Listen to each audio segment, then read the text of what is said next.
Hi, welcome to our channel. హైదరాబాద్లోని అనురాగ్ కళాశాలలో ఒక విద్యార్థి బిల్డింగ్ పై నుంచి దూకి ఆత్మహత్య చేసుకోబోయాడని చెప్పి వార్తలు వచ్చాయి. ఎందుకు ఏమిటి అని మరిన్ని వివరాలు తెలుసుకుందాం. Shravan Kumar, yes sir. కేవలం హెయిర్ కటింగ్ చేసుకోమన్నంత మాత్రాన ఆత్మహత్య చేసుకోవాలని ప్రయత్నించడం యువతరంలో ఎందుకు ఈ సైకాలజీ వస్తున్నది? అసలు ఈ చిన్న విషయంకి ఆత్మహత్య చేసుకోవాల్సిన అవసరం ఎందుకు ఏర్పడుతుంది అసలు? ఇది ఒక విచిత్ర పరిస్థితి. ఇక్కడ దీన్ని క్రైమ్ కోణంలో చూడకుండా సైకాలజికల్ ఆర్డర్లో చూస్తేనే దీనికి అర్థమవుతుంది, పరిష్కారం దొరుకుతుండవచ్చు. ఈ సంఘటన హైదరాబాద్ అనురాగ కాలేజీలో ఒక విద్యార్థి పైనుంచి దుంకి ఆత్మహత్య చేసుకునే ప్రయత్నం చేశాడు. ఆత్మహత్య చేసుకుందాం అనుకున్నాడు కానీ అది అంటే ఎండ్ హాస్పిటల్ చేరడం అదంతా జడంతో అదృష్టవశాత్తు బ్రతికాడు. ఓకే, ఏంటి కారణం అంటే అతన్ని హెయిర్ కట్ చేయించుకోలేదని డీన్ శ్రీనివాసరావు గారు మందలిచ్చాడని తెలుస్తుంది. మరి ఈ డీన్ మందలించడం తప్ప ఇతను హెయిర్ కటింగ్ చేసుకోలేకపోవడాన్ని తప్పు పట్టాలనేది ఇప్పుడు పెద్ద ప్రశ్న. ఏ కోణంలో చూడాలంటే దీన్ని ఇక్కడ డీన్ అడగడం తప్పైందా? లేదు. ఇతను చేసుకోకపోవడం తప్ప, ఆయన ఇష్టం, ఆయన హెయిర్ స్టైల్ అడగడం. మరి ఈయనెవరు అడగటానికి? డీన్ అడిగారు. అడిగంత మాత్రాన ఆత్మహత్య చేసుకుని న్యూనతాభావానికి వెళ్ళిపోవాలా? ఈ రెండు ప్రశ్నలకి ఎవరి కోణం నుంచి ఎవరు ఆ సమాధానం చెప్పాలి? ఎవరిని ప్రశ్నించాలి? ఎవరిని శిక్షించాలి? వాస్తవానికి ఇతనేం చిన్న కుర్రాడేం కాదు, స్కూల్ పిల్లడేం కాదు, 10th బిలో స్టూడెంట్ ఏం కాదు, బీటెక్ స్టూడెంట్ అంటే ప్లస్ 15 years, ఇంకొక 18 years అంటే ఈలోపు మైనారిటీ తిరిగి మేజర్ గాని కూడా చెప్పవచ్చు ఇంచుమించు. మేజర్ అయినా కూడా మెచ్యూరిటీ లేని ఆలోచన విధానం చూశారు కదా ఇక్కడ. ఇది బాధపడాల్సిన విషయం. ఒకవేళ ఈయన వ్యక్తిగత కారణమే కావచ్చు, హెయిర్ స్టైల్ పెంచుకోవడం, లేదా చిరాగ్గా పెద్దగా పెంచుకున్నాడు, సంథింగ్ ఏదైనా సరే అడిగినప్పుడు దానికి ఒక రీజన్ ఉంటుంది.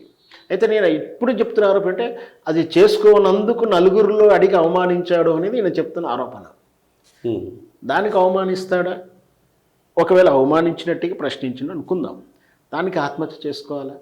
ఇది ఎందుకు ఇట్లా ఈ సైకాలజీ స్టాండర్డ్స్కి వచ్చారు అంటే పిల్లల్లో ఆలోచన తత్వం లేకపోవడం, అంటే బ్రెయిన్ థింకింగ్ పవర్ లేకపోవడం, మెదళ్ళన్నీ కూడా కుసించుకుపోయాయి. మరి ఇంకా ఆండ్రాయిడ్ సిస్టమ్స్ వచ్చిన తర్వాత, చేతిలో ఫోన్ వచ్చిన తర్వాత 2 2 ఎంత అంటే కూడా ఆయన క్యాలిక్యులేటర్ పెట్టి చూడాల్సిందే. కానీ 2 2 4 ఎట్లా అవుతుందనో, 4 ఎందుకు కాదనో, 4 ఎట్లా అయిందని కూడా ఆలోచించే తత్వానికి లేరు. సరే, ఆలోచన తత్వం లేదు. అక్కడ చిన్నది కూడా ఆలోచించకుండా అక్కడ దొరకాలి, రెడీమేడ్గా వాళ్ళకి సమాధానం దొరకాలి. వాళ్ళని ఏమీ అనొద్దు, ఎవరు అనొద్దు.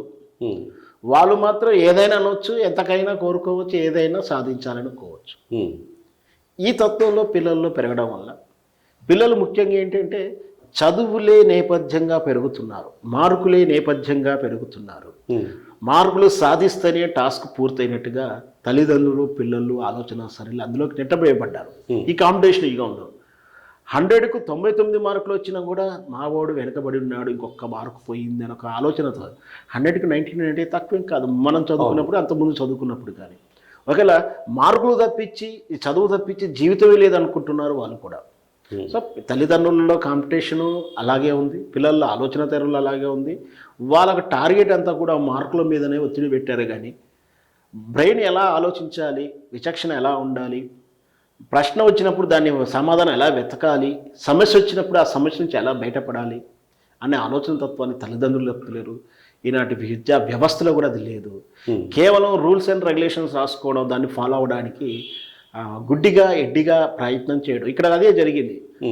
బహుశా పిల్లలు హవారాగానో లేదా కేర్లెస్గా జుట్లు విపరీతంగా పెంచుకొని స్టైల్ పేరు మీదనో, ఒక ఫ్యాషన్ పేరు మీదనో ట్రెండ్ ఏదో పెట్టుకుంటే ఒక యునానమస్ అంటే ఒక యూనిఫార్మింగ్ అనేది మిస్ అవుతుండొచ్చు. కాబట్టి అందరూ సింపుల్గా కటింగ్ చేసుకోవాలి, షేవింగ్ చేయించుకోవాలి, నీట్గా డ్రెస్ కోడ్ వేసుకోవాలి నుండుండొచ్చు.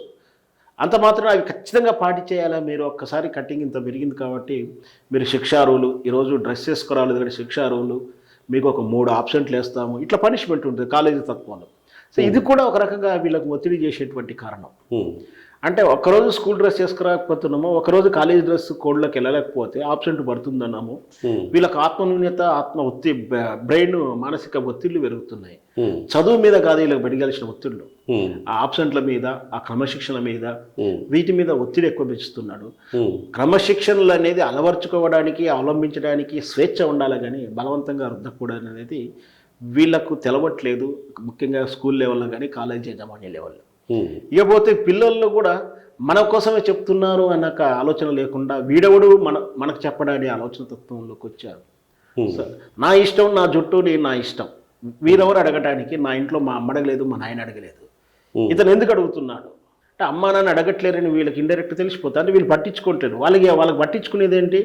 మా కుర్రాడికి ఫస్ట్ మార్క్ వస్తుందా, సెకండ్ మార్క్ వస్తుందా, ర్యాంక్ వచ్చిందా రాలేదా, పలానా కాలేజీలో సీట్ వస్తుందా రాదా, పలానా కంపెనీలో ఏమంటే ప్యాకేజ్ వస్తుందా రాదా, ఇదే కావాలి. కానీ వాడు ఏం ఆలోచిస్తున్నాడు, వాడి ఆ తత్వం ఎలా మారుతుందని కూడా పర్యవేక్షణ లేకపోవడం, తల్లిదండ్రులంతా కూడా బిజీగా ఉండి పిల్లల్ని హాస్టల్లోకి నెట్టేయడం, ఈ హాస్టల్లో క్రమశిక్షణలుగా ఒత్తిడి గురవడం. వెరసి ఈ విధంగా తరచూ బీటెక్ కాలేజీలలోనూ, యూనివర్సిటీ కాలేజీల్లోనూ, ఐఐటి కాలేజీల్లోనూ విద్యార్థులు ఒత్తిడి గురవడం, ఒక రకంగా ఒత్తిడికి గురవడంలో మార్కులు, చదువు ఫెయిలింగు, తర్వాత ఇక ఆత్మన్యూన్యత ఎదుటివాడు తిట్టాడనో, ప్రేమిస్తలేడనో, ప్రేమిస్తున్నారని చెప్పాడనో, ర్యాగింగ్ చేశాడనో, నాకాడ డబ్బులు లేవనో, నాకు తక్కువ మార్కులు వస్తున్నాయనో, రకరకాలతో మనం చూస్తున్నాం. ప్రతి ఇయర్ కూడా సుమారు ఒక 40 నుంచి 50 కేసులు ఇవే. ముఖ్యంగా inter and degree and BTech college నుంచి ఇలాంటి సంఘటనలు చూస్తూనే ఉన్నాం. మా మధ్యకాలంలో చూసాం, హైదరాబాద్ నుంచి విశాఖపట్నం బీచ్కి వెళ్ళి చనిపోయినటువంటి స్టూడెంట్ని చూసాం.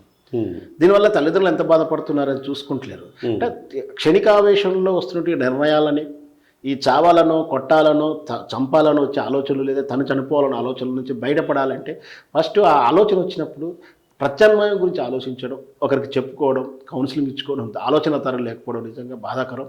అలాంటి విద్యా వ్యవస్థ రావాలి. పిల్లల్లో ఆలోచన శక్తిని పెంచే వ్యవస్థ వచ్చినప్పుడు ఇట్లా కొంచెం అంటే చదువు తప్పించి మనకు జీవన ప్రమాణాలు ఇంకా ఉన్నాయి, జీవనంలో ఎంతోనో బతకొచ్చు.